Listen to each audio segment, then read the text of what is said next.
Spicy chicken pickle చాలా easy పద్ధతిలో chicken పచ్చడి ఎలా చేద్దామో చూద్దాం. చికెన్ని బాగా కడిగేసి 2-3 టైమ్స్ వాటర్లో తర్వాత పసుపు, అల్లం వెల్లిగడ్డ వేసి బాగా మిక్స్ చేయండి. ఈ మిక్స్ చేసిన దాన్ని డైరెక్ట్గా ఒక ప్యాన్లో వేసుకుని స్టవ్ మీద పెట్టేయడమే. అది ఉడికించండి. ఒక హాఫ్ అన్ అవర్ పడుతుంది. అలా ఉడికినంతసేపు మనం మసాలా రెడీ చేసేసుకుందాం. కొద్దిగా దాల్చిన చెక్క, ఇలాచీ, లవంగం వాటిని పౌడర్ చేసుకోవాలి. ఈ పౌడర్తో పాటు కొద్దిగా జీలకర్ర పొడి యాడ్ చేసుకుందాం. సో మనకు కావాల్సింది మసాలా పౌడర్ అండ్ జీలకర్ర పొడి. దీంతో పాటు ఒక 5-6 నిమ్మకాయలు పడతాయి. వాటన్నిటిని జ్యూస్ తీసి రెడీగా పెట్టుకుందాము. కొద్దిగా కరివేపాకు, 10-12 పచ్చిమిర్చిని చీలికలుగా తీసుకుని రెడీగా పెట్టుకుందాం.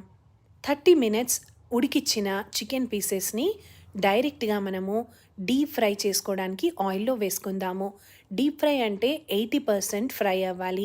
మరీ 90% అయితే కరకరలాడతాయి. ఇలా డీప్ ఫ్రై అయిన పీసెస్ని పక్కన పెట్టుకొని వాటిల్లో ఆ 10-15 పచ్చిమిర్చిని ఆయిల్లో వేసి బాగా వేయించుకోవాలి. దాంతోపాటు కొద్దిగా కరివేపాకు కూడా వేయించుకొని వాటన్నిటిని వేసి బాగా మిక్స్ చేసుకోవాలి.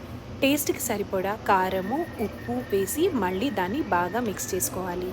ఇప్పుడు మనము ఫ్రై చేసిన ఆయిల్ని కూడా బాగా కలుపుకొని వాటిని కింద పైన అనుకుంటూ బాగా మిక్స్ చేసుకోవాలి. Spicy chicken pickle ready.